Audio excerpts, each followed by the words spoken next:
Welcome to Success Authority's Conversation Street with Leadership Authority Peter Beaumont and with Business Culture Authority Ron Lehman and me, Linda Ruland, Success Authority's founder. If you're a business owner, CEO, and you realize you're not using LinkedIn probably effectively, and I get the target audience thing, and once you've hopefully established what you're doing there, let me start with the profile. How would you make a better use of your profile on LinkedIn, Joanne? Well, first of all, you should think of it this way. I mean, your profile can be a 24/7 salesperson, right? Right. It really should be. In terms of CEOs and executives, I typically write their profiles differently. But the first thing you would just want to know is how you communicate your personal brand and the brand of the company. Mm-hmm. So to me, there's some really basic things, that I see people not leveraging that big header image. So if you're the CEO of this company, and you really want people to know this is the brand you're the CEO of, that's a giant billboard that should be used to brand that company. Yeah. Everybody should know by now you need a decent profile picture. That should be a given. But your headline should communicate, in my opinion, more than I'm just the CEO of XYZ company. I think having a headline that in a few words really articulates, your business, your industry, that's helpful. Your about section is really a condensed version, in my opinion, of your executive resume. And I'm talking about CEOs and, executives. I typically think for those people, less is more, but you want to key in on, very specific things. In terms of what you want to communicate, it could even be about your career story. So you're establishing credibility. That's really what you want to focus on: leadership and credibility, if you're in that type of a role. And past experience in your profile, if you've been in a leadership role in previous companies, you want to make sure that even in a few sentences, you communicate that, because it shows your leadership. It maybe shows your trend in industries. These are the things you want to communicate in terms of that role. If I were writing a profile for, a salesperson or something, it would be entirely different. Yeah. Okay. Really establishing credibility. Why am I credible in this industry and this company? What makes this company credible? Yeah, I think you said something earlier, I think, or maybe Ron did. There has been a shift from you've trying to find a job with LinkedIn, right? So you've got to be there because somebody's looking for you, because they've come up with products like Indeed and I guess and I'm wondering where they're going to go with Sales Navigator, and which is as you know very well, paid for sophisticated search thing. So, and I also wonder where they're going to go with, I feel like they're at a YouTube crossroads where they want to charge, but so now they're putting ads in, but they haven't quite crossed that line. Do you know what I mean? The premium is not, I think I can see that going up, and I can see potentially ads coming in unless you pay for a premium membership. All of which worries me, by the way. Well, I can tell you this: they made a major shift in the last quarter to a premium, so they're pushing that. They Right. want people to be paid subscribers now in order to get more information. Yeah, I wonder how much they're going to cut us off from, if that's possible, because we get a lot, and explain to me why you would go premium, Giant, just out of interest. Oh, well, I can tell you, first of all, the bottom line is it's pay to play now. And so you get better data with a paid subscription. It's as simple as that, really. So what sort of data?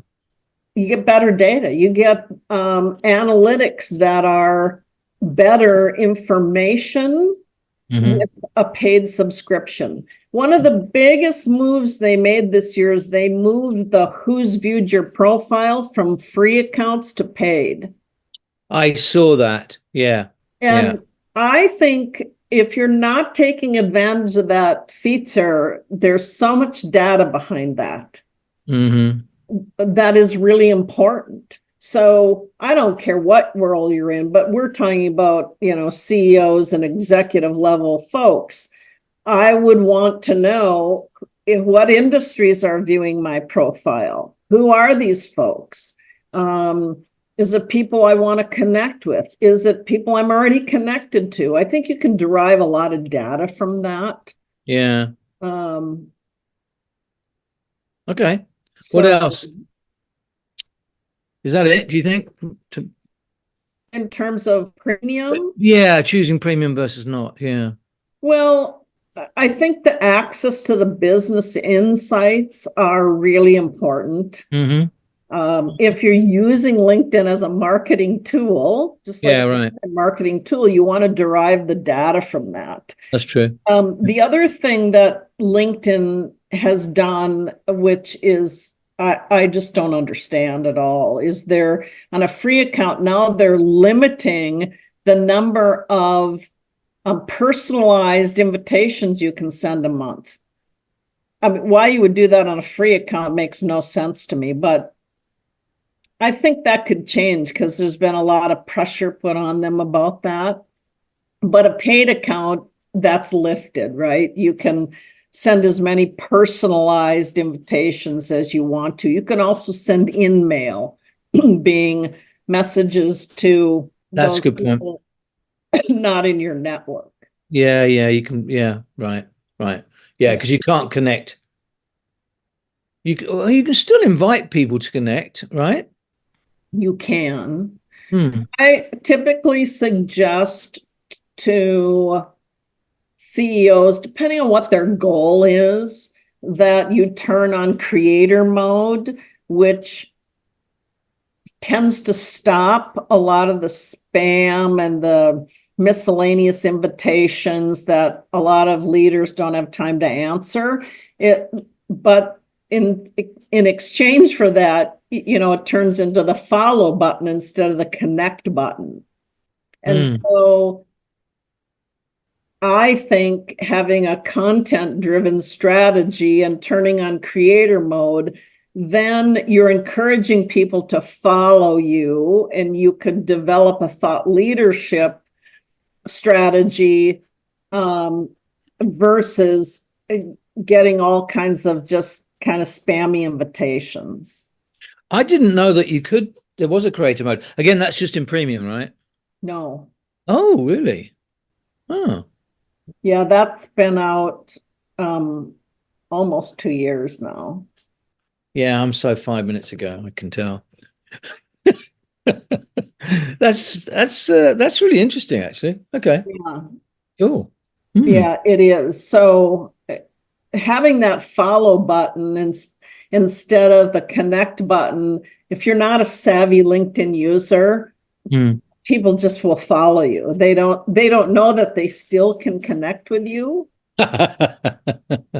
So there can be some advantages to that, is what I'm saying. Yeah, you won't get bugged so much. Right. Yeah, the other thing I noticed is that they try and force you to connect sometimes. I think it's sometimes somebody trying to connect with me, and then I see, actually I undid one yesterday where I thought it was somebody trying to connect, so I went to check it out and thought, yeah, they look okay, I connect. Then I realized it was a list of these are people you may want to follow, right? I'm like, no. Yeah. So they're coming up with some smart techniques to help you increase your relationship base, I guess. Yeah. Yep. All right. So, well, that helps me understand that aspect. I wanted to move on to, I hadn't planned on asking this originally, but I've been struggling, as you know, I've been struggling with SCGC in terms of a LinkedIn group, and getting any activity. And you know that because you go on and help me out.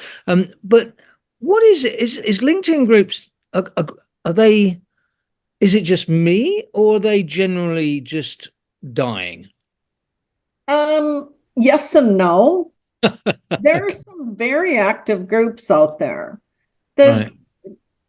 as you know, if you've been on LinkedIn a long time, groups were really active a few years back, Yes, right? exactly. Wow. Yeah. Everybody was into groups. And Yeah. then, like typical of LinkedIn, they changed a lot of things that admins can do and this and that, and people just went away from it. Yeah. So, They did limit things you could do. You couldn't send out messages to the group and things like that, right? yeah. Which you used to be able to do. Yeah.